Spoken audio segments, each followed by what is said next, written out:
ప్రియ సహోదరి సహోదరులారా, దివ్యవాణి టీవీకి ఈరోజు ఈ పూజా బలిని సమర్పిస్తున్నటువంటి కుటుంబాలు భోగి మికాయేలు, భోగి లక్ష్మణ, భోగి రాజు, భోగి జయరాజు, భోగి దాసు, భోగి ప్రకాశం, భోగి తెరేజమ్మ, పాతినవలస సింహాచలం, అలజంగి మొగతమ్మ, భోగి పుష్పనాదం, భోగి తవుడు, భోగి పైడమ్మ, భోగి పుష్పనాదం, భోగి జయరాజు, భోగి విజయ్, భోగి జోజి, భోగి ఆనంద, భోగి గౌరమ్మ, భోగి సంజీవి, భోగి జోసఫ్, భోగి ఆనందరావు, భోగి శ్రీను, భోగి గౌరమ్మ.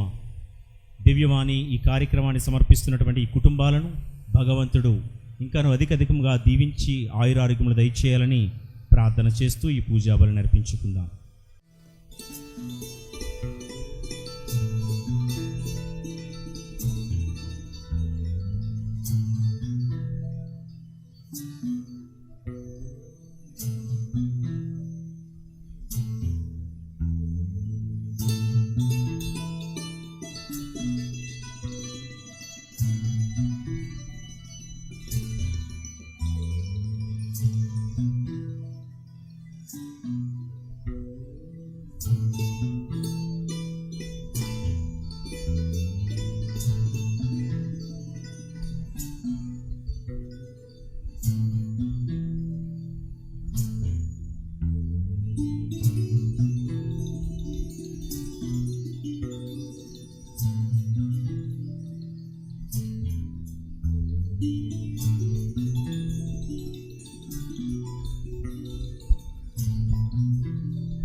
మహాపరిశుద్ధుడైనటువంటి ఆ దేవాది దేవుణ్ణి, ఆ త్రిత్వైక సర్వేశ్వరుని మనసారా మన మనసులోనికి ఆహ్వానించుకుంటూ ఆ ప్రభుని ఆరాధించుకుని స్తుతించుకుందాం.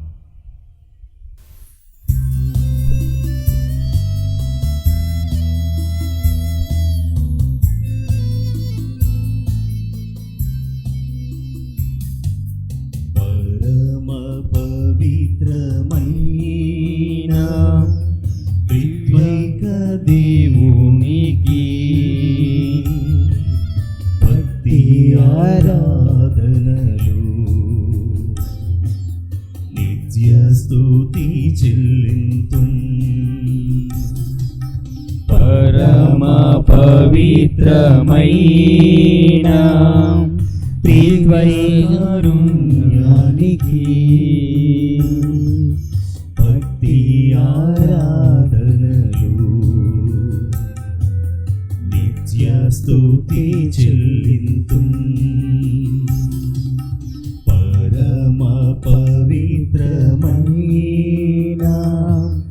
దివ్య సప్రసారమునకు భక్తి ఆరాధనలు నిత్య స్తుతి చెల్లింతుం. నిత్య స్తుతి చెల్లింతుం. నిత్య స్తుతి చెల్లింతుం.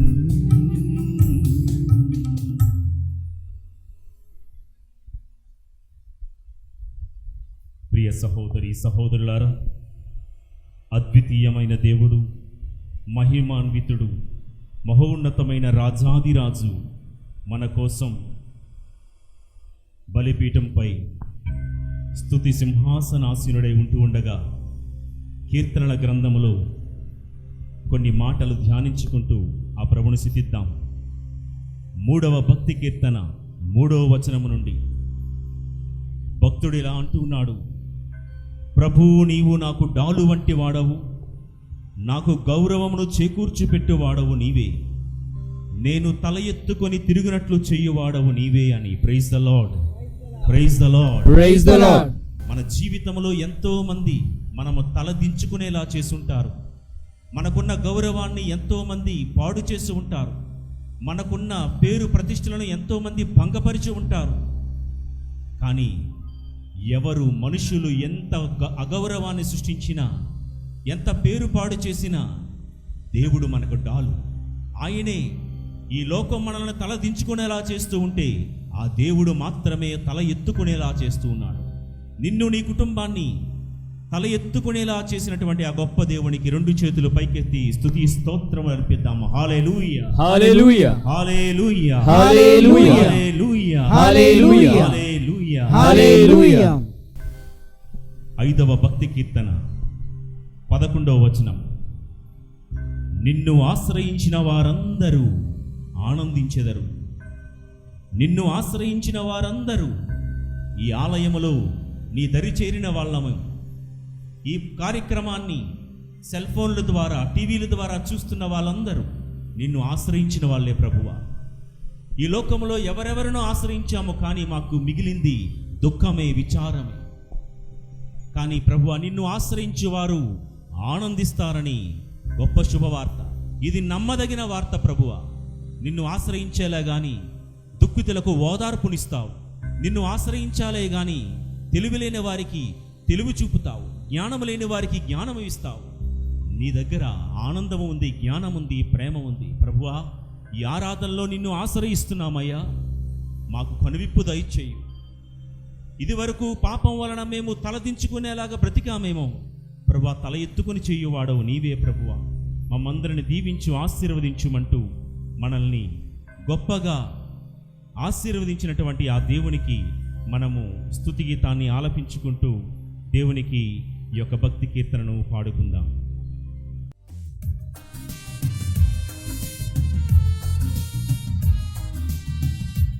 ఆనందిస్తూ, దేవుని యందు ఆనందిస్తూ అందరూ చప్పట్లు కొట్టుకుంటూ ఈ భక్తి గీతాన్ని దేవుని స్తుతించుకుంటూ వేడుకుందాం.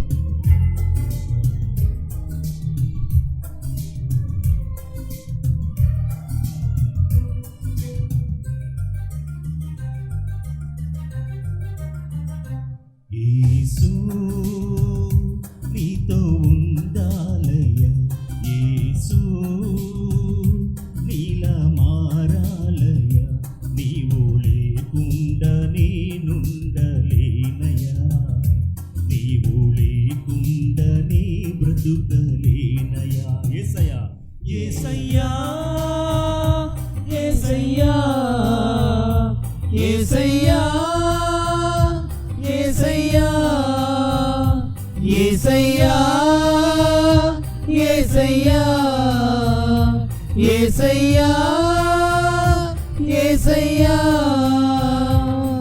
యేసు నీతో ఉండాలయ్యా, యేసు నీలా మారాలయ్యా.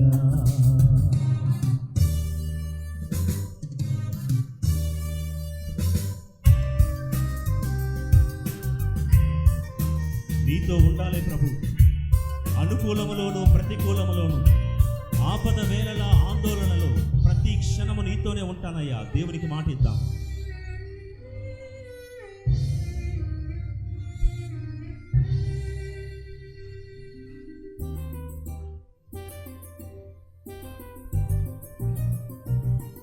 అనుకూలములో ప్రతికూలములో, ఆపద వేళలో ఆందోళనలో, అనుకూలములో ప్రతికూలములో, ఆపద వేళలో ఆందోళనలో, నీతో ఉండాలయ్యా, నీలా మారాలయ్యా, నిన్ను చూడాలయ్యా, నిన్ను తాకాలయ్యా, నీతో ఉండాలయ్యా, నీలా మారాలయ్యా, నిన్ను చూడాలయ్యా, నిన్ను తాకాలయ్యా. యేసయ్యా, యేసయ్యా, యేసయ్యా,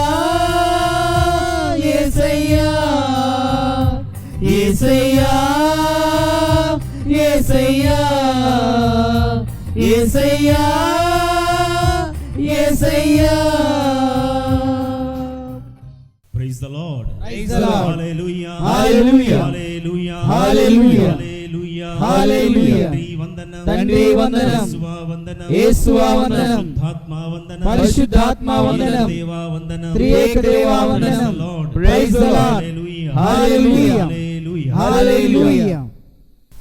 ప్రియ సహోదరి సహోదరులారా, దేవుని బిడ్డలారా, నవదిన ప్రార్థనలో రెండవ రోజు వాక్య పరిచర్య ఆరాధనకు మీ అందరినీ ప్రేమతో ఆహ్వానిస్తూ ఉన్నాను.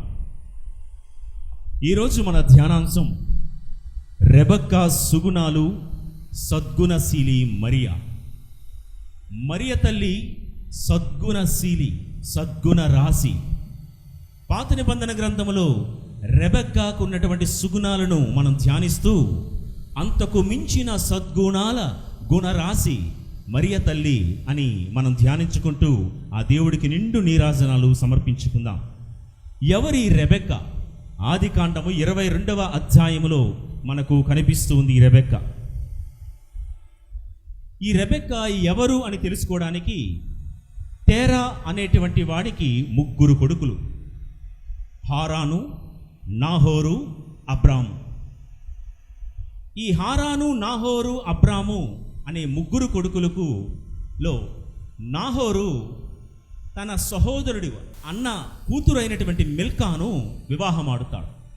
సో నాహోరు, మిల్కా కలిసి కాపురం చేస్తే బెతూవేలు అనేటువంటి వాళ్ళు పుడతారు. ఈ బెతూవేలుకు పుట్టినటువంటి కుమార్తె రిబ్కా. బైబిల్ గ్రంథాన్ని మొట్టమొదటిసారి ఆలకిస్తూ ధ్యానిస్తున్న వాళ్ళు అడిగి ఉండవచ్చు, అదేంటండి రక్త సంబంధీకుల మధ్య వివాహాలు, సహోదరుని యొక్క కూతురిని సహోదరుడు చేసుకోవడం ఏమిటి, ఇలా రక్త సంబంధాల మధ్య వావి వరుసలు లేకుండా ఇచ్చి పుచ్చుకోవడం ఏంటంటే, భక్తులమైన మనమందరము గమనించాల్సింది ఏంటంటే, ఆ రోజుల్లో ధర్మశాస్త్రము లేదు, లేవీకాండము లేదు. మీరు ఇలా చెయ్యాలి, అలా ఉండాలి అనేటువంటి నియమ నిబంధనలు లేని రోజుల్లో ఇవన్నీ కూడా జరిగినాయి. ఇప్పుడు మనకు శ్రీసభ చట్టం ఉంది, సామాజిక చట్టం ఉంది, లా ఆఫ్ కాన్సాంగ్వినిటీ అంటే రక్త సంబంధీకుల మధ్య వివాహము చట్ట వ్యతిరేకమని మనకు చెప్తూ ఉన్నారు. కాబట్టి ఇప్పుడు మనం చేసుకోవడం తప్పు, కానీ ఆ రోజుల్లో ధర్మశాస్త్రం లేదు కాబట్టి ఇది అలా జరిగింది. కాబట్టి రిబ్కా ఎవరు అంటే, నాహోరు, మిల్కా కలిసి కాపురం చేయగా బెతూవులు పుడితే బెతూవులకు పుట్టినటువంటి బిడ్డ రిబ్కా. అయితే రిబ్కా యొక్క లక్షణాలు ధ్యానించే ముందు మన ఆ స్టోరీలోనికి వెళ్ళే కన్నా, సారా చనిపోయిన నాటికి అబ్రాము వయసు 137 సంవత్సరాలు.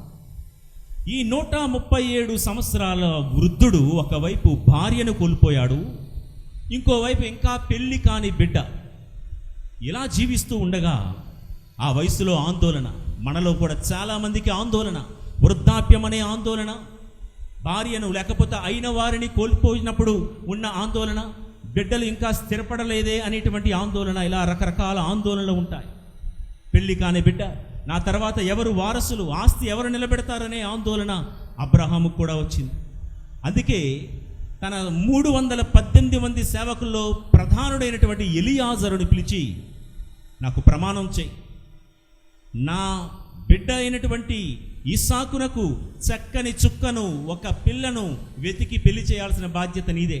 కానీ షరతులు పెట్టాడు, నీవు నా ఊరిలో పిల్లని, నువ్వు నా ఊరికే వెళ్ళి వెతకాలి పిల్లని, నా ఊరు పిల్లని, ఈ కనానీయుల పిల్లను మాత్రం నా కొడుకిచ్చి పెళ్లి చేయకూడదు అని చెప్పాడు. అచ్చం దేవుడు గబ్రియేలు దేవదూతను మరియ తల్లి దగ్గరకు పంపించినట్లు ఇది జరుగుతుంది. దేవుడు సరాసరి నజరేతునకు వెళ్ళు, ఆ ఊరికే వెళ్ళు, ఆ ఊరిలో ఉన్న ఆ ఇంటిలో ఉన్న మరియ తల్లి దగ్గరికి వెళ్ళు అని చెప్పిన చందాన, ఇదిగో అబ్రాము కూడా ఎలియాజరు తన దూతను పంపిస్తూ ఉన్నాడు, నా ఊరు పిల్లనే నా ఇంటి కోడలుగా తీసుకురా. అవును ప్రియ దేవుని బిడ్డలారా, పరలోక సంబంధమైనటువంటి బిడ్డలనే ఇంటికి తెచ్చుకోవాలి. ఏ ఊరు పడితే ఆ ఊరు కాదు, మన ఊరు పరలోకం. పరలోక జ్ఞానం ఉన్న వాళ్ళని మన ఇంటిలోకి తెచ్చుకోవాలి. రెండో షరతు, కనానీయుల పిల్ల వద్దు. ఎవరి కనానీయులు అంటే, నోవా కుమారులైనటువంటి హాము కుమారులే ఈ యొక్క కనానీయులు. హాము అనగా శపించబడిన వాళ్ళు. దాని అర్థం ఏంటంటే శపించబడిన వాళ్ళను మన ఇంటిలోనికి తెచ్చుకోకూడదు. వస్తువులైన, వ్యక్తులైన, సిద్ధాంతాలైన ఎవరిని కూడా శపించబడిన వారిని మన ఇంటి దరిదాపులకు తేకూడదని షరతులతో అబ్రాహాము ఎలియాజరుని పంపిస్తారు. ఇక ఎలియాజరు మీద పెద్ద భారం వచ్చింది. ఎలియాజరు అన్న పేరుకి అర్థం ఏంటంటే దేవుడే నాకు సహాయమని. మరి భారం అంతా దేవుడి మీద వేసి ముందుకు వెళ్తున్నాడు ఎలియాజరు. తన యజమానికి ఇచ్చినటువంటి ప్రమాణాలు నిలబెట్టుకోవాలి. వెంటనే చేసేది లేక మనుషులు ఎంత కార్యం చెయ్యలేరు. ఇలాంటి పిల్లను, సారా లాంటి పిల్లను కోడలుగా తెమ్మన్నాడు నా యజమాని, ఎంతో బరువు బాధ్యతలు పెట్టాడని దేవుడి ముందు మోకరించాడు. బయలుదేరే ముందు అబ్రాము ఇంటి నుంచి 10 ఒంటెలను, సంపదలను తీసుకుని వెళ్ళాడు. ఎప్పుడైతే ప్రియ దేవుని బిడ్డలారా ఎలియాజరు మోకరించి ప్రార్థన చేశాడో ఆ 10 ఒంటెలు కూడా పక్కనే మోకరించి తనతో కూడా ప్రార్థన చేస్తున్నాయని నేను అనుకుంటున్నాను. అక్కడ అవి విశ్రాంతి తీసుకుంటున్నాయని ఉంది, కానీ విశ్రాంతి తీసుకుంటూ ఈ ఒంటెలు కూడా ప్రార్థన చేస్తున్నట్లు. ఇక్కడ ఒక విషయాన్ని గమనించండి. ఎక్కడివి ఈ ఒంటెలు అబ్రాహాముకు? జాగ్రత్తగా వినండి. అబ్రాహాము ఐగుప్తు దేశానికి వెళ్ళినప్పుడు సారాను మెచ్చి ఐగుప్తు రాజైన ఫరో ఇచ్చినటువంటి అనేకమైన బహుమతుల్లో ఈ ఒంటెలు కూడా ఉన్నాయి. అంటే ఐగుప్తు రాజైన ఫరో అబ్రహామునకు ఇచ్చినటువంటి ఒంటెలు అన్నమాట ఇవి. అంటే లేవి కాండము 11వ అధ్యాయము 4వ వచనంలో ఈ ఒంటెలు శాపగ్రస్తమైనవి. అందున ఐగుప్తు అనేది లోకానికి చిహ్నం, సాదృశ్యం. ఈ లోకము నుండి వచ్చినవి. ఈ లోక సంబంధమైన శాపగ్రస్తమైన ఒంటెలు మోకరించి ప్రార్థన చేస్తున్నాయండి. అబ్రహాము ఇంటిలోనికి రాగానే వారి ప్రవర్తనను మార్చుకున్నాయి ఒంటెలు సైతం. అబ్రహాము ఇంటిలో యజమాని ప్రార్థిస్తున్నాడు, భార్య ప్రార్థిస్తూ ఉంది. 318 మంది సేవకులు సైతం ప్రార్థన చేస్తూ చూడగా చివరికి జంతువులు సైతము ప్రార్థన చేయడం నేర్చుకున్నాయని నేనైతే అనుకుంటున్నాను. Praise the Lord, praise the Lord. ఈ శాపగ్రస్తమైన లోక సంబంధమైన ఒంటెలే ప్రార్థన చేయడం నేర్చుకుంటే మన ఊర్లో, మన ఇంట్లో ఉన్నటువంటి పిల్లల సంగతి ఏమి? యజమాని ప్రార్థన చేస్తే సేవకుడు ప్రార్థన చేయడం నేర్చుకున్నాడు. సేవకుడు ప్రార్థన చేయడం నేర్చుకుంటే ఒంటెలు, జంతువులు కూడా ప్రార్థన చేయడం నేర్చుకున్నాయి. ఈరోజు నీ ఇంటిలో ఇంటి యజమానిగా అబ్రహాములాగా ప్రార్థన చేస్తున్నావా? నీ బిడ్డలు నీ ప్రార్థనా జీవితం చూసే ప్రార్థన చేయడం నేర్చుకోవాలి. మరియ తల్లి, ప్రియదేవుని బిడ్డలారా, ఈ ఒంటెలు 10-12 అడుగుల ఎత్తున్నాయి. ఇంచుమించుగా 800 కేజీల బరువు ఉంటాయి. అంత ఎత్తు, అంత బరువున్నవన్నీ కూడా నేలకు బోరగిల సాగిలపడి దేవుని ప్రార్థన చేస్తున్నాయి. హల్లెలూయా, హల్లెలూయా. ప్రార్థించే మరియ తల్లి కానాలో ప్రార్థన చేసింది. ఇక పెంతెకొస్తులో శిష్యులందరితో కలిసి ప్రార్థన చేసింది. ఈరోజు ఈ ఆరాధనలో మనందరి కోసం పరలోక రాణి అయినప్పటికీ కూడా ఆమె తన్ను తాను తగ్గించుకుని ఈ ఆరాధనలో మనతో పాటు మన పక్కనే నేలపై బోరగెల పడుతూ ఆ గొప్ప దేవుణ్ణి సాష్టాంగ ప్రమాణం చేసి మరియ తల్లి కూడా ఆరాధించటం లేదు అంటే మనము నమ్మలేము. మనతో కలిసి మరియ తల్లి ఆరాధిస్తుంది, దేవుణ్ణి ప్రార్థిస్తూ ఉంది. ఒంటెలు ఏ విధమైతే ప్రార్థన చేశాయో మరియ తల్లి కూడా పరలోకము నుండి తన్ను తాను తగ్గించుకొని ప్రార్థన చేస్తూ ఉంది. ప్రియ సహోదరి సహోదరుల, అలాంటి ఇంటికి రెబ్కా వెళ్తుంది. ఇదిగో ప్రార్థన చేయగానే ఎలియాజరుకు సమాధానం దొరికింది. రెబెక్కా అనేటువంటి ఆ స్త్రీ నీళ్లు తోడుకోవడానికి బావి దగ్గరికి వచ్చింది. అటుగా వస్తూ ఉంటే ఆమెను చూడగానే బైబిల్ గ్రంథం ఇస్తున్నటువంటి కితాబ్ ఏంటంటే రెబెక్కా, ఆమె లక్షణాలన్నీ కూడా మనం ధ్యానిద్దాం. రెబెక్కా చక్కనిది. పరిశుద్ధాత్మదేవుడు బైబిల్లో రాసి పెట్టినటువంటి కితాబ్. ఆమె చక్కనిది. అన్నింటిలోనూ, మాటలోనూ, పొందికలోనూ, ప్రవర్తనలోనూ, బట్టలు వేసుకునే విధానంలోనూ, నడవడికలోనూ, విశ్వాసములోనూ ఆమె చక్కనిది. ఈరోజు ఈ దేవుడు మనందరినీ చూసి నీవు చక్కని వాడవు, నీవు చక్కని దానవు అని చెప్పగలరా? ఇక రెండో విషయము, ఆమె మగ పోడమి ఎరిగినటువంటి కన్య, స్వచ్ఛమైన కన్య, అంటే పరిశుద్ధత, ప్యూరిటీ ఉన్నటువంటి ఒక కన్య. ప్రియ సహోదరి సహోదరులారా, సంఘము కూడా ఆ యొక్క వరుడైనటువంటి ఆ దేవుడు ముందు ఒక కన్యగా నిలబడాలి, పరిశుద్ధముగా నిలబడాలి. మరియ తల్లి ఆ దేవుడు ముందు నిలబడినట్లుగా పవిత్రంగా మనము కూడా పవిత్రంగా నిలబడాలి. కావాలి సహాయపడే మనస్తత్వం రిబ్కాది. ఇదిగో ఎంత కష్టపడుతుందంటే ప్రియ సహోదరి సహోదరులారా, సేవకుడు అమ్మా నాకు దాహంగా ఉంది, నీరు తీరుస్తావా, దప్పికి తీరుస్తావా అంటే ప్రియ దేవుని బిడ్డలారా, వెంటనే దాహం తీర్చాలనే తపనే తప్ప లాభం ఆశించి కాదు, తన ఘనత కోసం కాదు, దప్పికతో ఉన్నవాడి యొక్క దాహం తీర్చాలన్న ఒకే ఒక తపనతో రిబ్కా అతని దాహం తీర్చి అంటుంది, నీకు మాత్రమే కాదు నీ ఒంటెలన్నిటికీ కూడా నేను దాహం తీరుస్తాను. ఎంత కష్టపడే తత్వం అండి 16 ఏళ్ళ ఆ చిన్నదానికి. ఆ రిబ్కాకు కష్టపడే మనస్తత్వం, కృషి చేసే మనస్తత్వం రిబ్కాది. ఎలిజబెత్ అమ్మకు కూడా, ఆ ఎలిజబెత్ అమ్మకు సహాయం చేసే విషయంలో మరియ తల్లి, ఆ వృద్ధాప్యంలో ఉన్నటువంటి ఎలిజబెత్ అమ్మ దాహం తీర్చాలనే తపన, కానాలో అవసరంలో ఉన్నవారి దాహం తీర్చాలనే తపన, చివరకు సిలువపై వ్రాలాడుతున్నటువంటి యేసయ్యకు దాహం తీర్చాలనే తపనతోనే మరియ తల్లి కూడా ఉంది. ఔదార్యాన్ని, దాతృత్వాన్ని చూపెట్టుకుంది. ప్రియ సహోదరి సహోదరులారా, నీళ్లు తోడింది, సేవ చేసింది అనుకుంటున్నాము కానీ ఒక్కొక్క ఒంటె కడుపులో 3 గదులు ఉంటాయంట. ఒక ఒంటె సుమారు ఒకసారి నీళ్లు తాగితే 100 లీటర్ల నీళ్లు తాగుతుందంట. ఒక్కొక్క ఒంటెకు 100 లీటర్ల పడితే 10 ఒంటెలకు 1000 లీటర్లు నీళ్లు తోడిందంటే ఆ చిన్నది, ఆ యొక్క రిబ్కా చేసినటువంటి కష్టం ఎంత శ్రమ పడి ఉంటుందో ఒక్కసారి ఆలోచిద్దాం. ఈరోజు నీరు తోడే విధముగా మనం ఉన్నామా, ఇతరులను ఎవరినైనా తోడమంటున్నామా? ఒకసారి ఆత్మపరిశీలన చేసుకోవాలి. కష్టానికి దక్కినటువంటి ప్రతిఫలం ఏంటో తెలుసా? ఎప్పుడైతే ఈమె నీరు తోడి అందరి దాహం తీర్చిందో, ఎలియాజరు ఈమెను అలంకరించాడు. తన యజమానుడి ఇంటిలో నుండి తెచ్చుకున్నటువంటి 1/2 తులం బంగారపు ముక్కుపోగు, 1/2 తులం బంగారపు ముక్కుపోగు, మరి ఒక్కొక్క గాజు 10 తులాలు ఉంటుందంట. అలాంటివి 10 తులాల ఎత్తు ఉన్నటువంటి 2 బంగారపు గాజులు వెంటనే ఆమెకు తొడిగాడంట ఎలియాజరు. అంటే నీళ్లు తోడి ఇవంతా సేవ చేసినందుకు ఒక 2 గంటలు 3 గంటలు పడుతుందంట.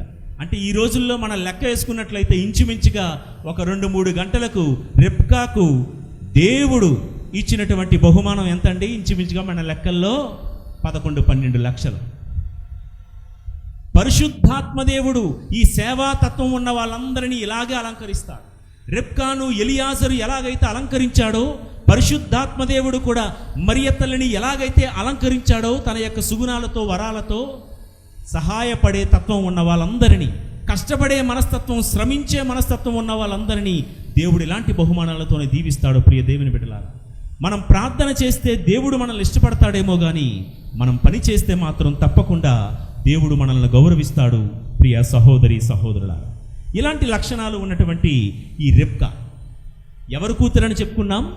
బెతూవేలు కూతురు. బెతూవేలు అనగా దేవుని యందు నివసించువాడు అని అర్థం. దేవుని యందు నివసించువాడు. అలాంటి వాడి కడుపున పుట్టినటువంటి బిడ్డ. ప్రియ దేవుని బిడ్డలారా, నీవెక్కడ నివసించుచున్నావు? రిబ్కా దేవుని యందు నివసించిన వాని కుటుంబంలో పుట్టింది. దాన్ని బట్టి నీ భవిష్యత్తు ఉంటుంది, నీకు బహుమానాలు దొరుకుతాయి. దేవుని యందు నివసించే వారికి రిబ్కా సాదాసీదా కుటుంబంలో ఉన్నప్పటికీ కూడా గొప్పింటి కోడలయ్యింది. అబ్రహాము కోడలగా, ఇస్సాకు భార్యగా ఆమె అలంకరించబడింది. ఈరోజు దేవుని యందు నివసిస్తున్నామా? దేవుని యొక్క దూత నజరేతునకు వచ్చింది. అసలు నజరేతు నుంచి మంచి ఏదైనా రాగలదా అనేటువంటి ఒక నానుడు ఉండేది. ఎందుకంటే ఆ ఊరికి మంచి పేరు లేదు. నజరేతు అనేటువంటిది దొంగలకు ఒక గుహగా ఉండేది. ఒక మంచి పేరు లేదు నజరేతుకు. ప్రియ దేవుని బిడ్డలారా, మరియ తల్లిని బట్టి ఆ నజరేతు అనే ఊరికి మంచి పేరు వచ్చింది. అవును, నీ బట్టి నీ ఊరికి మంచి పేరు రావాలి, నీ బట్టి నీ కుటుంబానికి మంచి పేరు రావాలి. నా ఊరు మంచిది కాదు, నా ఫ్యామిలీ మంచిది కాదని 10 మందితో చెప్పుకొని ప్రచారం చేసే కంటే, నా బట్టి నా ఊరి ప్రతిష్ట, నా ఇంటి ప్రతిష్ట అందలం ఎక్కాలి, శిఖరం ఎక్కాలి అనేటువంటి భావం ప్రతి ఒక్కరికి కూడా ఉండాలి. ఇదిగో నజరేయుడైన యేసు అని నామకరణం చేసుకోబడ్డాడు ప్రభువు, ఎందుకంటే మరియ తల్లి ద్వారా. కాబట్టి ఊరు బట్టి మనం మారిపోకూడదండి. మన బట్టి ఊరిని మార్చే మరియ తల్లి సుగుణం మనందరికీ కూడా ఉండాలని మనము జ్ఞాపకం చేసుకుందాం. తర్వాత రెబెక్కా ఎప్పుడైతే ఎలియాజరుతో మాట్లాడిందో వెంటనే పరిగెత్తుకొని తండ్రి ఇంటికి, బెతూవేలు ఇంటికి వెళ్ళింది. పరిగెత్తుకొని బెతూవేలు ఇంటికి వెళ్ళింది అంటే దేవుడి సన్నిధికి వెళ్ళింది రిబ్కా. ఇలాంటి లక్షణాలు ఉన్న పిల్లని దేవుడు శిఖరం ఎక్కిస్తాడు. గొప్పింటి కోడలను చేయడం అంటే ఆటోమేటిక్గా ఎవరో నలుగురు సంబంధాలు చూస్తే వచ్చేవండి. నీ జీవితంలో ఆశీర్వాదం, నీ భవిష్యత్తు ఉన్నతంగా ఉండాలంటే దేవుడే ఇలాంటి పెళ్ళిళ్ళు చేయాలి. దేవుడే నీ భవిష్యత్తును తీర్చిదిద్దాలి. ప్రియ సహోదరి సహోదరులారా, అందుచేత వెంటనే దేవుడు నివసించే చోటుకు బెతూవేలు ఇంటికి పరిగెత్తుకొని వెళ్ళింది రెబెక్కా. ప్రియ సహోదరి సహోదరులారా, వెళ్ళి జరిగిందంతా చెప్పింది. ఈరోజు నీవు నేను మన పరుగు ఎక్కడికి పరిగెడుతున్నాం? రోజు ఉదయం లేచింది మొదలు దేవుడు నివసించే చోటైన దేవాలయ సన్నిధికి పరిగెట్టే వాళ్ళముగా మనం ఉన్నామా? దేవుడి సన్నిధిలో ఆ బెతూవేలు ఇంటిలో రెబ్కా మొత్తం చెప్పుకుందంట, ఏది దాచకుండా, ఏమి సీక్రెట్స్ లేవు. దేవుడి సన్నిధిలోనికి వచ్చి నీ మనస్సు తెరవగలుగుతున్నావా? దేవుడితో కన్ఫెస్ చేయగలుగుతున్నావా? పూర్తిగా నీ యొక్క స్థితులు, పరిస్థితులు, నీ బాధలు, నీ పాపాలు అన్నీ కూడా ఏది దాయకుండా దేవుడితో చెప్పగలుగుతున్నావా? ప్రియ దేవుని బిడ్డలారా, రెబ్కాకు తన అన్న ఉన్నాడు, ఆయన పేరు లాబాను కూడా పరిగెత్తాడండి. రెబ్కా ఏమో ఎలియాజరు నుంచి పరిగెత్తుకుని వచ్చింది బెతూవేలు దగ్గరికి. ఇలాగా అతను నాకు బహుమానాలు ఇచ్చాడు, ఇంచుమించుగా 20.5 తులాల బంగారం ఇచ్చాడని ఎప్పుడైతే లాబాను చెవిలో పడిందో లాబాను కూడా పరిగెత్తడం మొదలుపెట్టాడు. ఎక్కడికి? ఎలియాజరు దగ్గరికి పరిగెత్తాడు. రెబ్కా ఏమో దేవుడి సన్నిధి అయినటువంటి బెతూవేలు ఇంటికి పరిగెడితే లాబానేమో బంగారం ఇచ్చినటువంటి ఎలియాజరు దగ్గరికి పరిగెత్తాడు. ఎంత వ్యత్యాసం ప్రియ దేవుని బిడ్డలారా! అందుకే తర్వాత కథలో ఈ లాబాను ఎంత మోసం చేశాడో యాకోబును, లేయా విషయంలోనూ, రాహేలు విషయంలోనూ మనందరికీ కూడా తెలిసిందే. ఒక మోసగాడు బంగారం వెనకాతల పరిగెడతాడు, సంపదల వెనకాతల పరిగెడతాడు. కానీ ఒక సాత్వి, సద్గుణ రాశి అయినటువంటి రెబ్కా మాత్రం దేవుడి సన్నిధికి పరిగెడుతుంది. ఈరోజు మన పరుగు ఎక్కడ ఉంది? గెహజీ కూడా పరిగెత్తాడు నామాను వెనకాతల, వాని సంపదల వెనకాతల. ఆయనకు వదిలిన కుష్ఠరోగం అతనికి పట్టుకుంది. ఇల్లు అలగ్గానే పండగ కాదంటారు ప్రియ దేవుని బిడ్డలారా. నువ్వు పరిగెట్టగానే, నీ ఆస్తుల వెంట పరిగెత్తగానే, సంపదలు ఈ లోకం వెంట పరిగెత్తగానే అంతా అయిపోయిందని అనుకోవద్దు. ముందున్నదేమో ఎలాంటి రోగమో, ఎలాంటి అపాయమో మనకు తెలియదు. అంచేత మన పరుగు రెబ్కాను పోలినదై ఉండాలి కానీ లాబానును పోలినదై ఉండకూడదు అనేటువంటిది ఇంకొక అంశం. ఇవన్నీ మాట్లాడిన తర్వాత ఎలియాజరు వచ్చి చెప్తాడు, అయ్యా అబ్రాహాముకు ఈ విధముగా నీ కూతురుని ఇంటి కోడలుగా చేసుకోవాలనుకుంటే అప్పుడు తండ్రి అడుగుతాడు, ఇది మరి దేవుని సమ్మతమైతే మేము అడ్డు చెప్పలేమని అనగానే పిల్లని అడుగుతాడు రెబ్కాను, అమ్మా నీవు ఈ మనుజుని వెంట వెళ్ళేదవా? నీ ఇష్టమా? వెళ్ళేదవా అంటే వెంటనే రెబ్కా తండ్రి మాటకు ఎదురు చెప్పక, ప్రశ్నించక, సందేహింపక నేను వెళ్ళెదను అని చెప్పింది. ప్రియ దేవుని బిడ్డలా, ఎస్ ఐ విల్ గో.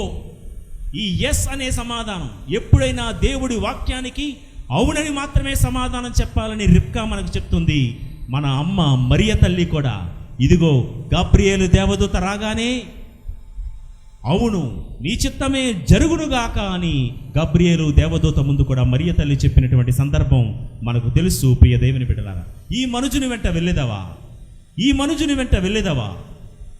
అవును నేను వెళ్తాను. నాతో పాటు ఆ పరిజనం అంతటినీ కూడా తీసుకుని వెళ్ళింది రెబ్కా. మొత్తం పరిజనాన్ని తీసుకుని వెళ్ళింది. ఈరోజు ప్రియ దేవుని బిడ్డలారా, కుటుంబాల్లో ఉన్న మన గుండెల మీద చేయి పెట్టుకుని ఆత్మ పరిశీలన చేసుకోవాలి. మనం రెబ్కాలాగా ఈ మనుజుని వెంట వెళ్తూ ఉన్నామా? మనతో పాటు మన పరిజనం, భార్య, భర్త, బిడ్డలు, మన బంధుమిత్రులందరినీ కూడా ఈ మనుజుని వెంట వెళ్ళే వాళ్ళముగా మనం ఉన్నామా లేదా ఆత్మ పరిశీలన చేసుకుందాం ఒకసారి. అవును, మరియ తల్లి పరిజనంతో వెళ్ళింది. మరియ తల్లి శిష్యులందరితో కలిసి మేడ మీద గదిలోకి వెళ్ళింది. అవును ప్రియ దేవుని బిడ్డలారా, దేవుని సన్నిధిలోనికి కలిసి వెళ్ళడం గొప్ప సౌభాగ్యం. తర్వాత మనం ధ్యానం చేసుకుంటాం. ఇంకా రెబ్కా లక్షణాలు చాలా ఉన్నాయి, కానీ ప్రార్థించే మనస్తత్వం. కాబోయే భర్తను చూడగానే యజమానుడా అని సంబోధించింది. సేమ్ టు సేమ్ తన అత్తలాగే సారా అబ్రహామును యజమానుడని పిలిచినట్లుగా ఇస్సాకును కూడా యజమానుడని పిలిచి ఒంటెను దిగి తలపై ముసుగు వేసుకుంది. పద్ధతి కలిగినటువంటి స్త్రీగా కనబడుతుంది. పద్ధతి ఆ రోజుల్లో యూదా సమాజంలో, హెబ్రీ సమాజంలో తల ముసుగు వేసుకోవడం పద్ధతి.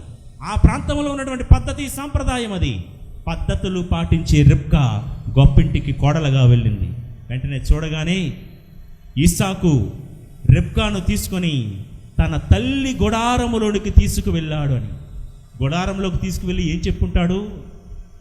నువ్వు నా తల్లిలాగా ఉండు అని చెప్పుంటాడు.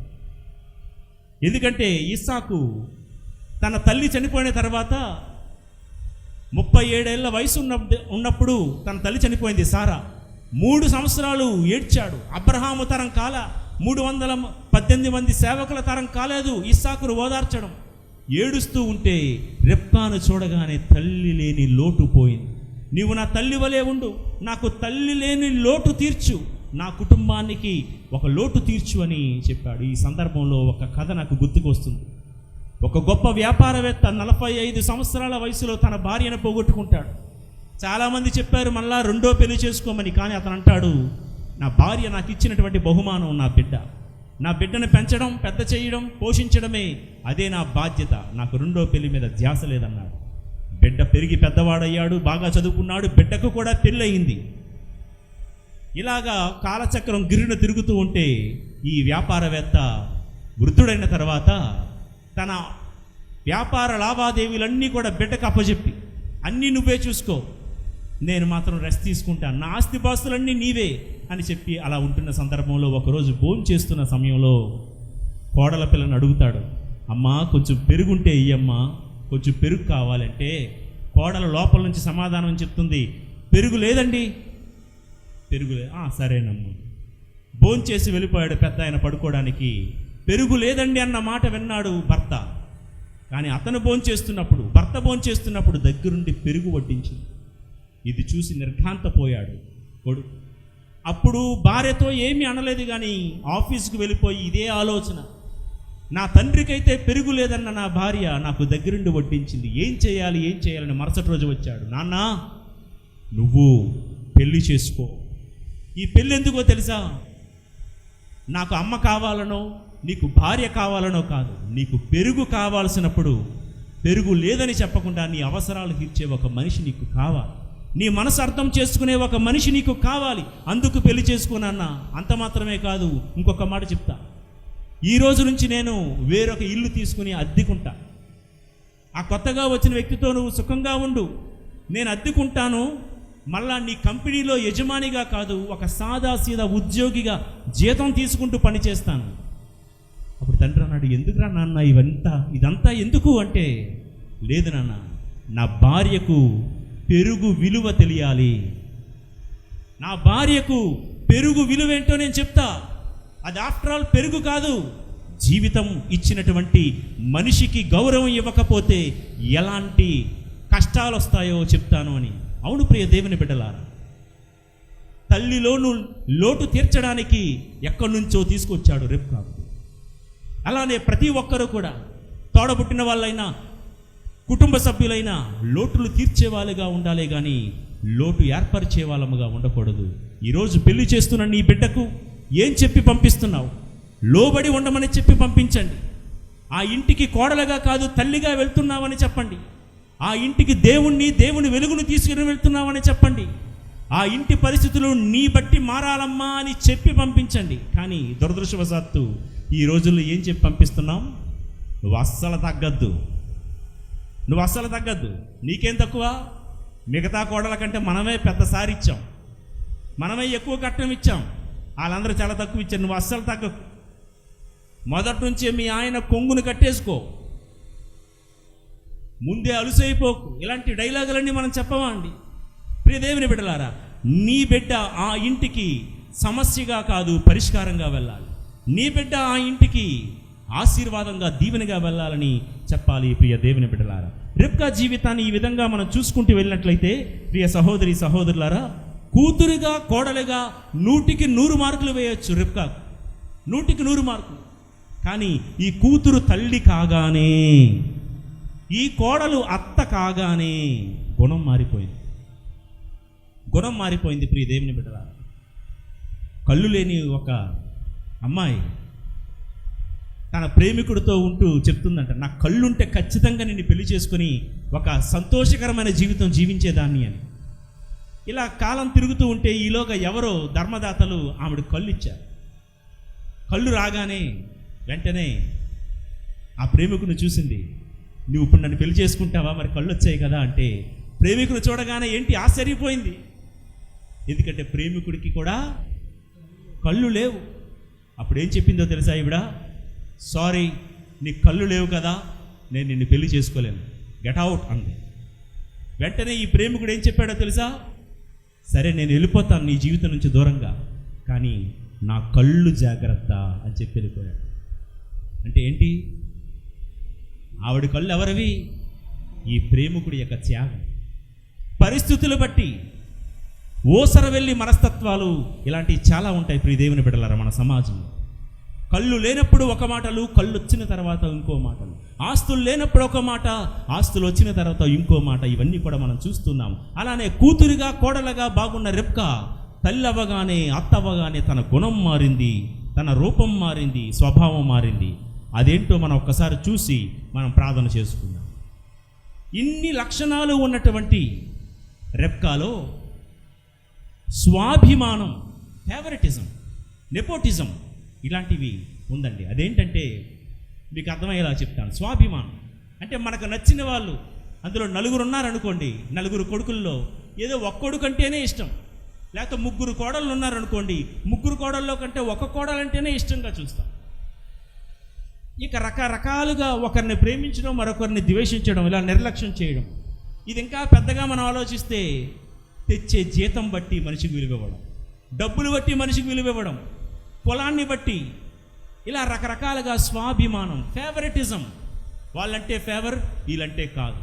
ఏదో సామెత ఉంది కదండి, అయిన వాళ్ళకి ఎందులో వడ్డిస్తారు, ఆకుల్లోనూ, కాని వారికి కంచాల్లోనూ వడ్డించే చందానా ఏంటి. అయినవాడు ఏం చేసినా ఓకే, కానివాడు ఎంత గొప్ప కార్యాలు చేసినా మనకు కుదరదండి. స్వాభిమానం అంటే ఇది. ఈ ఏసావు యాకోబు అని ఇద్దరు పిల్లల కన్నా రెబ్కా, ఏసావు పెద్దోడంటే గిట్టదు, చిన్నోడంటేనే ఆవిడకి ఇష్టం, యాకోబు అంటేనే ఇష్టం. అయితే ఈ స్వాభిమానం ఏం చేసిందంటే, ఒకరోజు చాటుమాటున ఇస్సాకు వృద్ధుడైపోయాడు, ఆల్రెడీ ముసలుడైపోయాడు. పిలిచి ఏసావుతో చెప్తాడు, నేను కాలం చేసే రోజులు వచ్చాయి, నిన్ను దీవించి పంపుతాను, వేట మాంసం నాకు వండి తీసుకునిరా అని చెప్పగానే ఈ మాటలు చాటు మాటున విన్నది. ప్రియ దేవుని బిడ్డలారా, చాటు మాటున ఈ మాటలన్నీ కూడా విన్నటువంటి రెబ్కా అక్కడిది ఇక్కడ, ఇక్కడిది అక్కడ చెప్పేసింది. BBC రేడియో ఈ రోజుల్లో కాదు, ఆ రోజుల్లోనే రెబ్కా మొదలెట్టేసింది. తండ్రి ఏసావుతో మాట్లాడుతున్న మాటలు యాకోబుతో వెళ్ళి చెప్పి రహస్యపు మాటలు విని ప్రచారం చేసింది. రహస్యపు మాటలు, ఇక్కడిది అక్కడ, అక్కడిది ఇక్కడ. నిజానికి భర్త ఇస్సాకు చెప్పాలనుకుంటే డైరెక్ట్గా యాకోబుతోనే చెప్పేవాడు కదా, కానీ భర్త మనస్సు దాంపత్య జీవితంలో క్రమేపీ అర్థం చేసుకోలేకపోతుంది. మొదట్లో అర్థం చేసుకున్నంత ఇదిగా తల్లి లేని లోటు తీర్చినటువంటి రెబ్కా ఇప్పుడు భర్తను అర్థం చేసుకోవడంలో తప్పటడుగులు వేస్తుంది. ఇక రెండవది, వృద్ధుడైన భర్తనే మోసం చేస్తుంది. మీ నాయనకు కళ్ళు కనబడవు కదా, ముసలుడైపోయాడు కదా, మోసం చేద్దామనుకుంటుంది. ఎలాంటి భర్త అండి ఇస్సాకు. చాలా రోజులు రెబ్కాకు బిడ్డలు లేకపోతే ఊరంతా నువ్వు గొడ్రాలు అంటుంటే ఇస్సాకు మాత్రం రెబ్కా దగ్గరికి వచ్చి, నువ్వు బాధపడకు, కలిసి ప్రార్థన చేద్దామని ఆమె గర్భం పండడానికి, సంతాన భాగ్యం రావడానికి భర్తే భార్యతో కలిసి మోకాళ్ళ మీద ఉండి ప్రార్థన చేశాడండి. ఆవిడికి గొడ్రాలనేటువంటి అపవాదు పోయే విధంగా ఎంత ప్రార్థించాడో ఇస్సాకు. అలాంటి ఇస్సాకు మనస్సు అర్థం చేసుకోకుండా అలాంటి ఇస్సాకునే మోసం చేయాలని అనుకుంటుంది రెబ్కా. తర్వాత మోసం ఎలా చేయాలో బిడ్డకు నేర్పిస్తుందండి. యాకోబుని పిలిచి, మీ నాయన ఎలా చేయమంటున్నాడు, మీ అన్నయ్యకి ఒంటి నిండా కూడా రోమాలు ఉంటాయి కదా, నువ్వు కూడా రోమాలు ఉన్నటువంటి చర్మం కప్పుకొని వెళ్ళు, అలా మోసం చేయమని నేర్పిస్తుంది. తల్లి దగ్గర నుంచి నేర్చుకున్నది ఉండిపోతుందండి.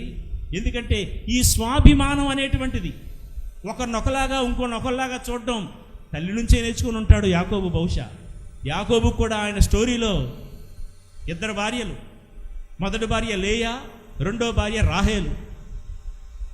మొదటి భార్య అంటే అస్సలు ఇష్టం ఉండదు, అస్సలు గిట్టదు.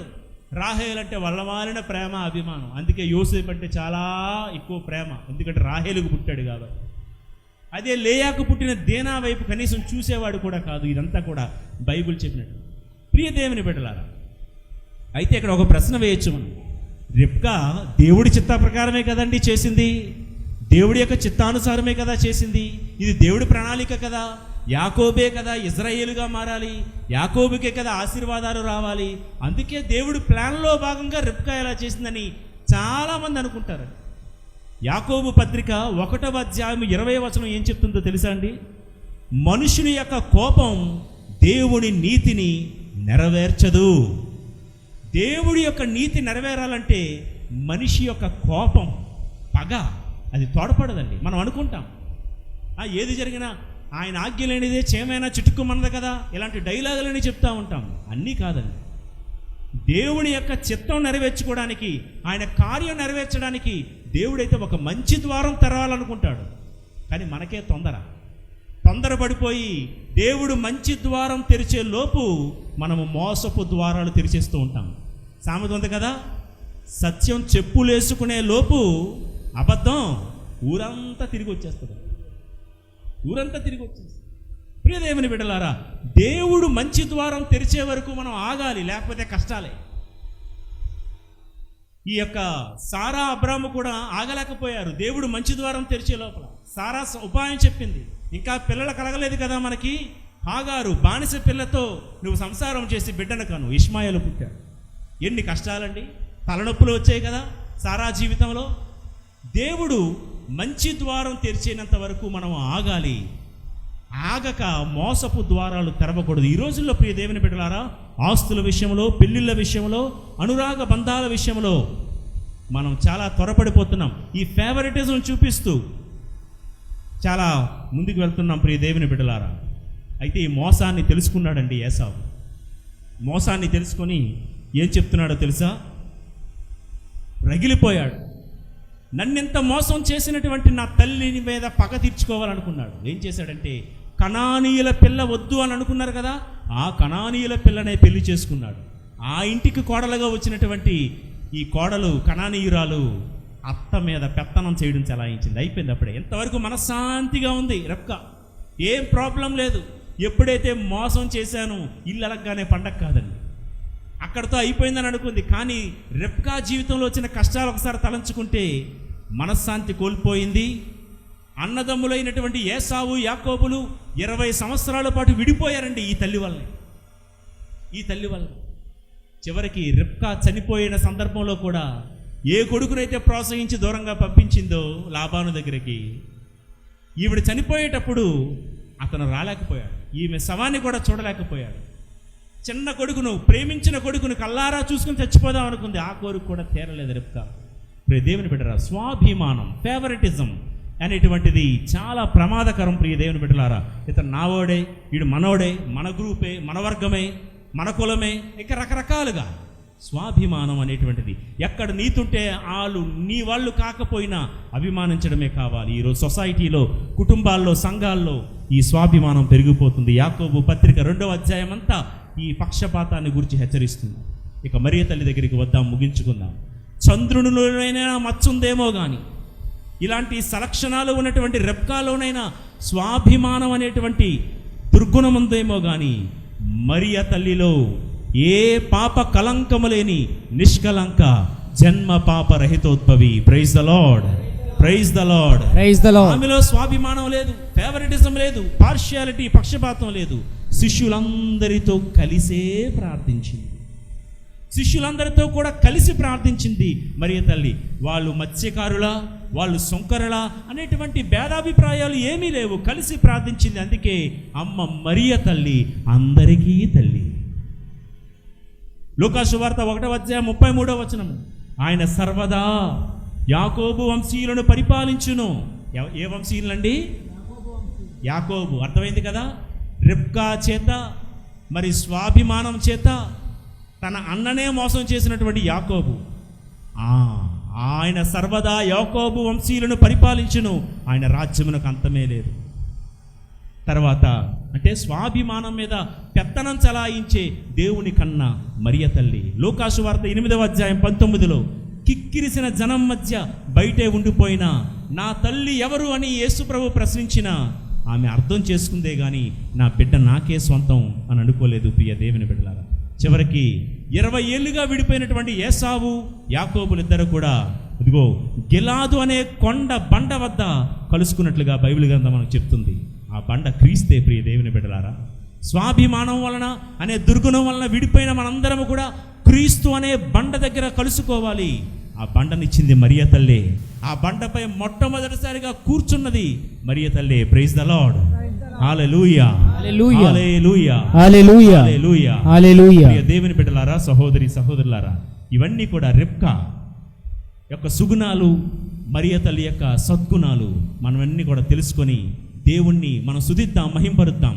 ఎందుకంటే దేవుడు ప్రేమామయుడు, అద్వితీయుడు, మనందరినీ కూడా ఆదరించేవాడు, ఆదుకునే దేవుడు. మనందరం కూడా మోకరిద్దాం. రిబ్కాకు దేవుడు ఎంత మంచి లక్షణాలు ఇచ్చాడు, అయినప్పటికీ కూడా ఒక స్వాభిమానం అనేటువంటి దుర్గుణంతో తన ఇంటికి కష్ట నష్టాలన్నీ కూడా తెచ్చుకుంది. తన కుటుంబంలో అన్నదమ్ములను పాడు చేసుకుంది. ప్రార్థన చేద్దాం. 12వ భక్తి కీర్తన 1 నుండి 4 వచనాలు. ప్రభు, సత్పురుషులు కరువైనారు, లోకములో విశ్వాసులు లోపించినారు, కనుక నన్ను ఆదుకును. నరులందరూ ఒకరితో ఒకరు అబద్ధములాడుచున్నారు, మోసకరమైన మనస్సు కలిగి ఉన్నారు, వారి మాటలు ముఖస్థుతులతో నిండి ఉన్నవి. రిబ్కా లాంటి మనస్తత్వం, స్వాభిమానంతో మోసం చేసుకుంటూ ఒకరినొకరు, అది తోడబుట్టిన వాళ్ళైనా భార్యాభర్తల మధ్య అయినా, ఇదిగో వాక్యం చెప్తుంది సత్పురుషులు కరువయ్యారు ఈ రోజుల్లో. ఆస్తుల మీదో, బంగారం మీదో, అధికారం మీదో, పేరు ప్రతిష్టల మీదో చూపు కానీ సత్పురుషులు కరువైనారు ఈ రోజుల్లో. విశ్వాసులు లోపించారు, అంతా ముఖస్థుతులు. నాకు అయినవాడు అనుకుంటే పొగడడం, కానివాడు అనుకుంటే నిందించడం, విమర్శించడం. 4వ వచనము, మా పెదవులతో మేము ఏమైనా పలికెదము, మాకు ప్రభువెవరు అని భావించే ప్రజల మధ్య ఉన్నామయ్యా. మాకు నోరుంది కదా, గొంతుంది కదా, పెదవులు ఉన్నాయి కదా, ఏ చెడు ప్రచారమైనా చేస్తాం, మాకు ప్రభువెవరు, మాకు అడ్డెవరు అని చెప్పే రోజులు చాలామంది ఉన్నారు. అందులో మేము కూడా ఉన్నామేమో ప్రభువా, మమ్మందరిని క్షమించి మమ్ము దీవించు అంటూ దివ్య కారుణ్య ప్రభుని మనం అందరం కూడా ప్రార్థన చేద్దాం.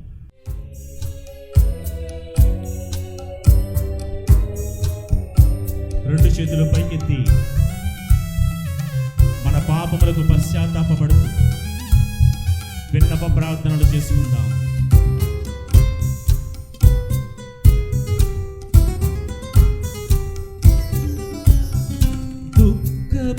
దుఃఖపూరితమైన యేసునాథుని శ్రమలు మరణము ద్వారా సమస్త దంపతుల మీద, మా మీదను సమస్త దంపతుల మీదను దయగా ఉండండి.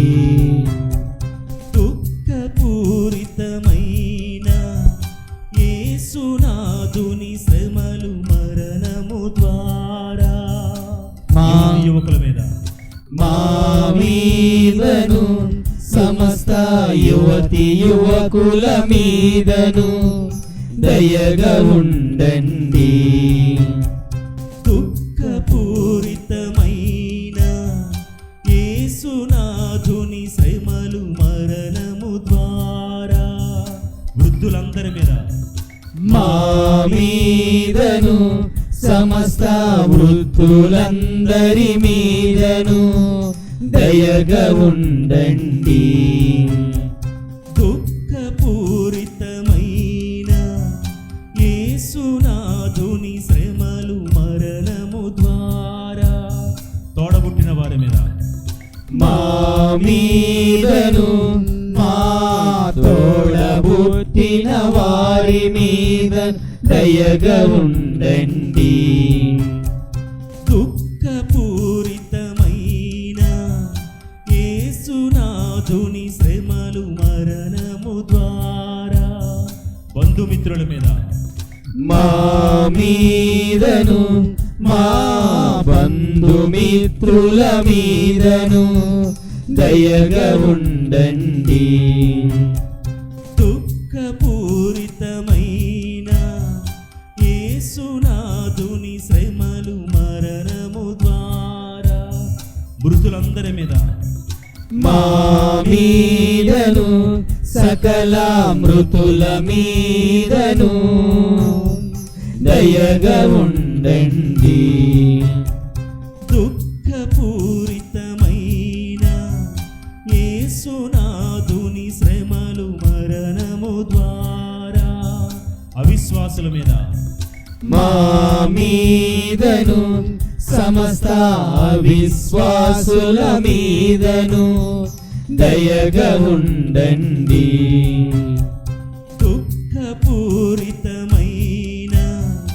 యేసునాథుని శ్రమలు మరణము ద్వారా నిరాశ్రయుల మీద మా మీదను సమస్త నిరాశ్రయుల మీదను దయగా ఉండండి. దుఃఖపూరితమైన యేసునాథుని శ్రమలు మరణము ద్వారా నిర్భాగ్యుల మీద మా మీదను సమస్త నిర్భాగ్యుల మీదను దయగా ఉండండి. దుఃఖపూరితమైన యేసునాథుని శ్రమలు మరణము ద్వారా ప్రాణులన్నిటి మీదను మా మీదను సకల ప్రాణులన్నిటి మీదను దయగా ఉండండి. యేసు రక్తమే జయము, యేసు రక్తమే జయము, రక్తమే రక్షణ, యేసు రక్తమే రక్షణ, స్వస్థత, యేసు రక్తమే స్వస్థత, కారుణ్యము, యేసు రక్తమే కారుణ్యము, సమాధానము, యేసు రక్తమే సమాధానం. హల్లెలూయా, హల్లెలూయా, హల్లెలూయా, హల్లెలూయా. హల్లెలూయా.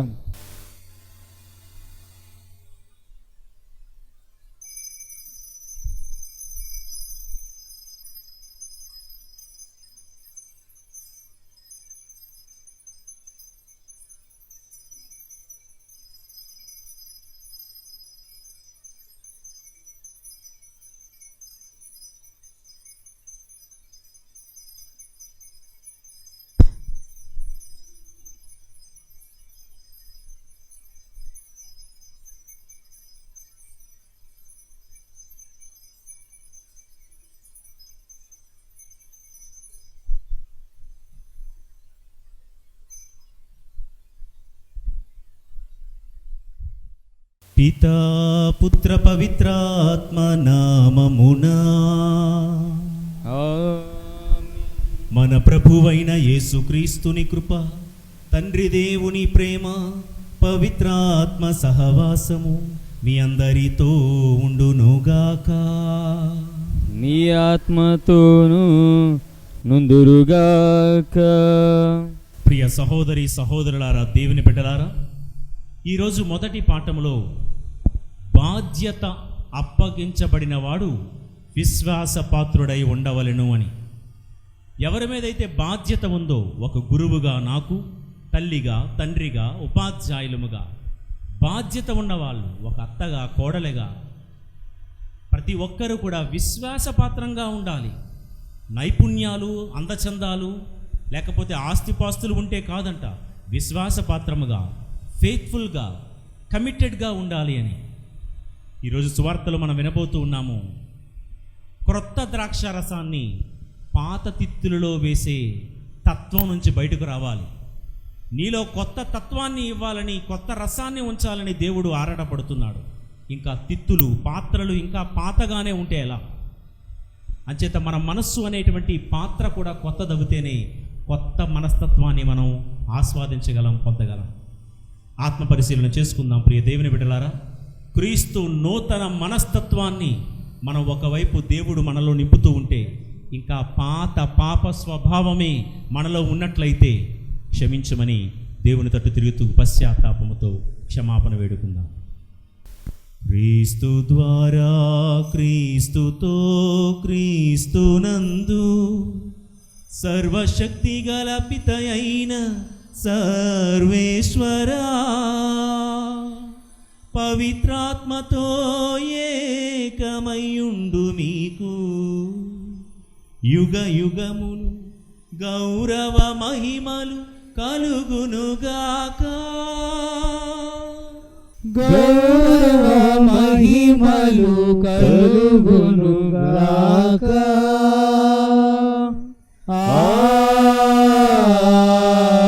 ఆమేన్. ఆమేన్. పరిశుద్ధ కోడూరు మాత నవదిన జపములు. ఓ మరియమ్మ పరిపూర్ణ సౌందర్యవతి అయిన కోడూరు మాత, నన్ను దేవుని ప్రియమైనట్లు చేయము. జన్మ పాపము లేని కోడూరు మాత, నన్ను పాపము నుండి కాపాడండి. మోక్షము యొక్క మహిమ అయిన కోడూరు మాత, నన్ను పరలోక చేర సహాయం చేయండి. కష్టపడు వారికి సంతోషము వసగే కోడూరు మాత, మాకు ఆనందమును సమాధానము దయచేయండి. ఆత్మలకు శరణ వసగే కోడూరు మాత, నన్ను దేవకోపాగ్ని నుండి కాపాడండి. ఏకమ గల కన్యక దయగల మాత ఓ కోడూరు మాత, మా కొరకు మీ దివ్యకుమారుని ప్రార్థించండి. మా దేవుడైన యేసు క్రీస్తునకును మాకును తల్లి అయిన ఓ పరిశుద్ధ కన్య మరియ, మమ్మందరినీ నీ కుమారుడైన యేసుక్రీస్తు దగ్గరకు ఆకర్షించుమనియు ఆయన మార్గములో నడిపించుమనియు మేము నిత్య రక్షణ పొందుటకు సహాయము చెయ్యమనియు దీనతతో చేయుచున్న మా ఈ ప్రార్థనను దయతో ఆలకించండి. అందరూ కలిసి దేవరి ప్రసాదము చేత నిండు మరియమ్మ వందనము. ప్రభువు మీతో ఉన్నారు. స్త్రీలలో ఆశీర్వదింపబడిన వారిని మీ గర్భఫలము చేసి ఆశీర్వదింపబడిన వారుని. పరిశుద్ధ మరియమ్మ సర్వేశ్వరుని యొక్క మాత, పాపాత్ములైన మా కొరకు ఇప్పుడును మా మరణ సమయమందున ప్రార్థించండి. లోకం యొక్క సహరక్షకురాలైన ఓ పరిశుద్ధ కన్య మరియమ్మ, మేము పాప జీవితము విడిచిపెట్టుటకును యేసుక్రీస్తునకు ప్రియ శిష్యులుగా మీకు తగిన బిడ్డలుగా జీవించుటకును మాకు కావలసిన సహాయము దయచేయవలయునని మా అనుదిన అవసరాలలో మా కొరకు మీ తిరుకుమారుని ఎల్లప్పుడూ ప్రార్థించుమని దీనతతో చేయుచున్న మా ఈ ప్రార్థనను దయతో ఆలకించండి. దేవరి ప్రసాదము చేత నిండు మరియమ్మ వందనము. ప్రభువు మీతో ఉన్నారు. స్త్రీలలో ఆశీర్వదింపబడిన వారిని మీ గర్భఫలము చేసి ఆశీర్వదింపబడిన వారుని. పరిశుద్ధ మరియమ్మ సర్వేశ్వరుని యొక్క మాత, పాపాత్ములైన మా కొరకు ఇప్పుడును మా మరణ సమయమందున ప్రార్థించండి. కోడూరు మాతగా వలేచున్న ఓ పరిశుద్ధ కన్య మరియ, కోడూరును మీరు ప్రత్యేకముగా ఎన్నుకున్నందులకును మేము ప్రార్థించు వారలకు ఊరట నిచ్చుచున్నందులకును మీకు వందనములు అర్పించుచున్నాము. ఓ మా కోడూరు మాత, మా మదిలో ఉన్న ఆశలను ఆశయాలను దీవించి మా జీవితంలో దైవానుగ్రహములను పొంద మీ దివ్యకుమారుని మాకే ప్రార్థించుమని మేము దీనతతో వేడుకొనుచున్నాము. ఒక క్షణం మౌనముగా మన వ్యక్తిగత కుటుంబ సమస్యలన్నిటినీ కోడూరు మాత చేతుల మీదుగా దేవునికి సమర్పించుకుని వేడుకుందాం.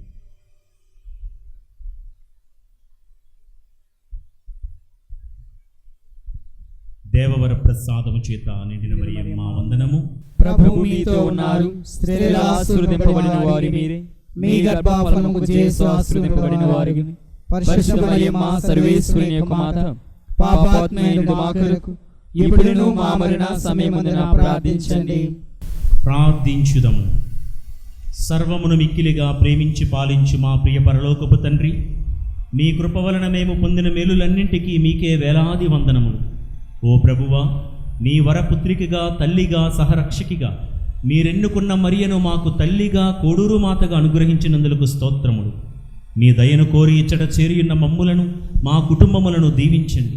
మా సమస్యలకు పరిష్కారమును, సాతాన బంధనాల నుండి విడుదలను, శారీరక మానసిక ఆయురారోగ్యములను నీ పవిత్ర మాతైన కన్య మరియమ్మ విజ్ఞాపన ప్రార్థనా సహాయముతో మాకు అనుగ్రహించండి. మా నాథుడైన క్రీస్తు ద్వారా ఈ మనవి చేయుచున్నాము. ఆమేన్. ప్రభు మీతో ఉందురుగాక. మీ ఆత్మతోనూ ఉందురుగాక. పరిశుద్ధ మరియను కోడూరు మాతగా మనకు అనుగ్రహించి అద్భుత వరములతో నింపిన సర్వేశ్వరుడు స్తుతింపబడునుగాక. ఆమేన్. విశ్వాసముతోను నిరీక్షణతోను ప్రభు పేరిట సమావేశమై ఈ ఆరాధనలో పాల్గొంటున్న మేము దేవుడు ఆశీర్వదింతురుగాక. ఆమేన్. కోడూరు మాత ప్రార్థనపై నమ్మకంతో వచ్చిన మిమ్ములను ఆ దేవాది దేవుడు అన్ని రోగ బాధల నుండి, ఆపదల నుండి, పిశాచి తంత్రోపాయం నుండి కాపాడి మీకును మీ కుటుంబములకును శాంతి సమాధానములు వసగుదురుగాక.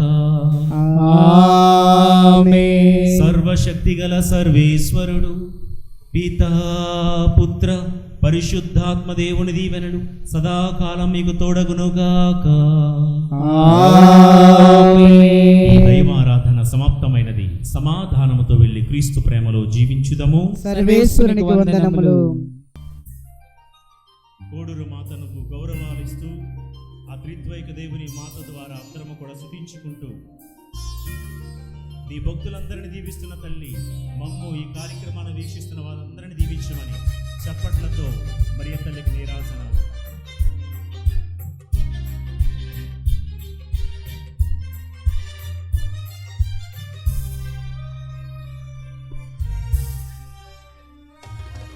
కోడూరు మాత, ఆరోగ్య మాత, మా కొరకు ప్రార్థించమ్మా,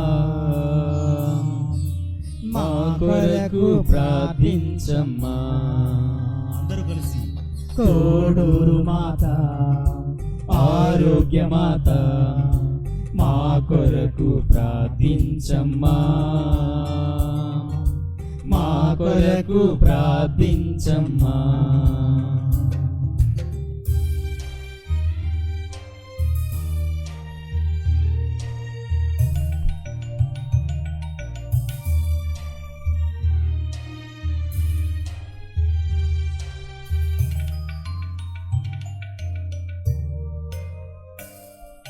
శ్రీసభ తల్లిగా, మాకిల తల్లిగా ఏతించితివమ్మా, దీవించితివమ్మా. శ్రీసభ తల్లిగా, మాకిల తల్లిగా ఏతించితివమ్మా, దీవించితివమ్మా. కోడూరు మాత, ఆరోగ్య మాత, మా కొరకు ప్రార్థించమ్మా, మా కొరకు ప్రార్థించమ్మా.